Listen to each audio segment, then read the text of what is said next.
Наредната година Кочани ќе троши 213 милиони денари, сума која е речиси идентична со онаа која општината на располагање ја имаше и оваа година. Само за пример ќе споменам дека програмата за култура и спорт ја зголемивме за 20%.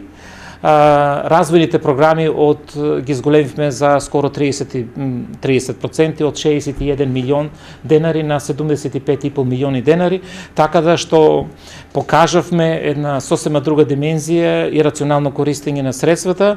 Напоменувам дека ланскиот буџет кој го имавме беше планиран со 205 милиона. Во целост ги реализиравме развојните програми и со остварување релативно пониско. Ова година планиравме буџет, основен буџет со 187 милиона денари и она што ни преостанува, што не можеме да го реализираме на жиросметка околу 4 до 5 милиона денари, значи на крајот затварањето на буџетот е 192 милиона. Меѓутоа, како што напоменав, со тие средства реализираме навистина повеќе проекти од планираното.